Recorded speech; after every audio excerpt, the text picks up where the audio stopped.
Yeah, Matt over here. Yep. Yeah, with Coach mentioned Linnell Carr as somebody that's really standing out. I guess could you give us your impressions of him and how he's made sort of that impression on you guys? He's done a great job in camp. He's high energy. You could feel him on the practice field.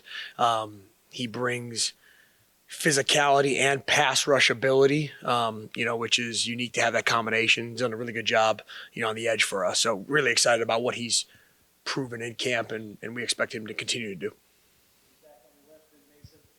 Kind of asking you from your perspective what I asked Coach Allen in terms of the balance you strike between wanting to sort of the fundamentals, whatever he talks through, sort of he wants to underpin the defense, but also sort of you thinking, okay, but this is what I want to do with it week to week, where I want to go with it game. Just what's the balance there? Is it kind of dependent on the opponent? Is it dependent maybe on how certain guys develop within their positions? Just what's most important? Yeah, it's a great question. It starts with a system.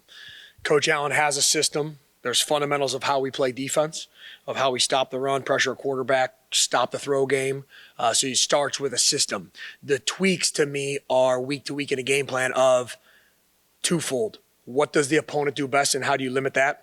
What do we do best, right? So that's part of the process of learning the players, especially new faces. I'm obviously new, but new bodies that are here from transfers and things like that. What do those guys do best? How do we highlight that? But definitely, what does opponent do, right? This is a pro-style system, an air raid system, right? How do those function and how do you limit from there? But to answer your question, we have a system in place with Coach Allen, it's been in system for a long time that's been in place here, and it'll stay that system.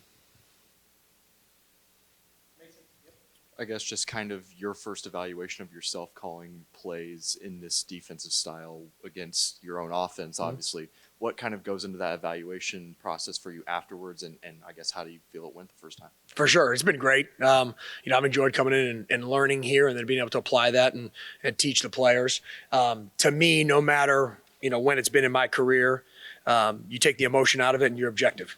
So it doesn't matter if you're, in my past at Duke or other places, what do the numbers show? Was it successful or was it not successful, right? Whether it's a normal down and distance, a red zone opportunity, a backed up situation, a 2 minute to win a game, right? And then you say, okay, what worked, what didn't, why?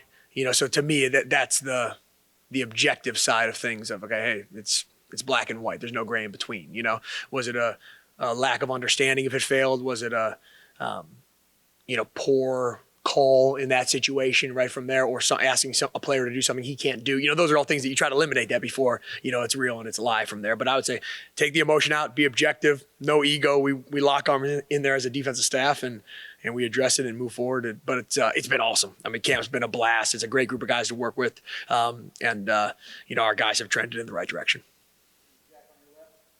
Yeah, Philip Dunham was one of the few true freshmen who really played a lot last year. I guess just what's been your impression of him in fall camp? What do you like? Where do you want to see him keep growing? For sure. Very talented guy. You saw that. That's why you earned playing time as a freshman. He came in. He's got length. He has speed. He has, physicality. He has ball skills. He has a lot of traits that you want from a safety standpoint. Any young player, as they turn into older players, maturity is the curve that they're on right there, right? So that's been a consistency is the biggest thing, from where he was a year ago to where he is now, an increase from a consistency standpoint. But he's trending in the right direction and has had a really good camp. What'd you take from last year working at Ohio State as an analyst, and how, what were the challenges of it? What was sort of, how did you use it to sort of, reset and kind of go from there? For sure.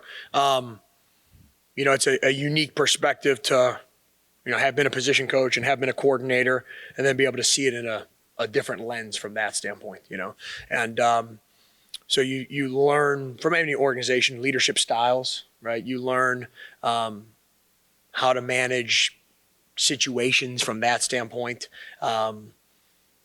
build relationships with new people. It's like your first day of school, right? Everything's new to you from that standpoint. But I would say every day, well, it's been at Ohio State and other places, is a great learning opportunity. But at a program that's obviously had a lot of success, you learn how to win at the highest level, from that standpoint.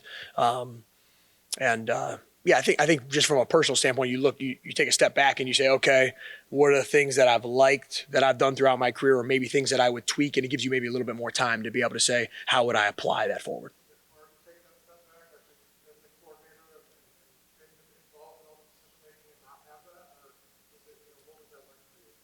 No, I think it's a good exercise, to be honest with you. Sometimes when you're in the fire, right, you know, you don't see the big picture at times, you know. So I think it gives you a chance to be able to reassess and then apply going forward. You know, so I'm very gracious for that opportunity for what that was afforded me there.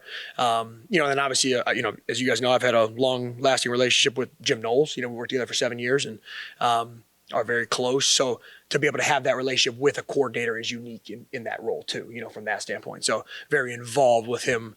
You know, from that standpoint.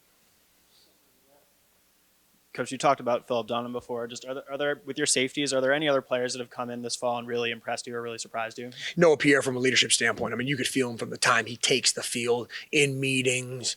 He has that hungry dog mentality every single day, and he's been awesome from that standpoint. And his play continues to rise. And then Lewis Moore would be the other one too. You know, who in the spring trending in the right direction, has continued that progress, but has been really productive on the field and been a leader off it as well.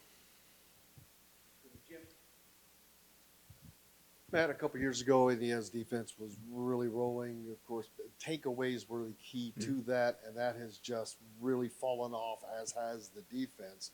What can you do, have you done to focus on that? Because when you're a team like Indiana that obviously does not have the talent that Michigan's and Ohio State's have, you have to do things like that. But what can you do to get this program back to those things? It's a great question. I think it's twofold. How do you drill it to make sure that it happens? That's been a big point of emphasis from the time that I've been here, right? Takeaways, tackling, and effort is our DNA from that standpoint, right? So how do we make sure we're taking the ball away? We've thought long and hard in the offseason of what are the best drills to simulate this? How do we demand this at practice? How are we held accountable when we don't do this? So that's the first start. The other is the design, right? So I'll use an example of if you played in 2017 at Duke, we played on normal downs, the second most man coverage in the country. Okay, we weren't a great takeaway team, but we had a lot of PBUs because guys weren't looking at a football, right? So from that standpoint is also the design, right? What's the balance of tight coverage and zone coverage and pressure on a quarterback or dropping into coverage, right? So that's the fine line. So just going back and seeing, okay, how were these takeaways created? And then trying to get back to that, has, you know, from a design standpoint and then also from a drill standpoint. Yeah, I asked about Carr, but what about the rest of the defensive line? I mean, you got Andre Carter, you got you know, a lot of new faces there with Burris, you know, transfers coming in, returners. What do you kind of have seen from that competition, and how have you liked how things have developed over the last couple weeks? It's been great. You know, you have depth and competition, which is what you want at every single position, right? Andre Carter has definitely made his presence felt from the time that he's been here. Marcus Burris has trended throughout fall camp. Philip Liddy's been a physical guy in the middle for us. So there's a number of guys. I mean, I can name a number of guys. I'm leaving guys out right now. But you want depth and competition. That's been real from that standpoint. And I think that they're making each other better. They're making our defense better and team better because they're competing against each other. Thanks, guys. Appreciate you.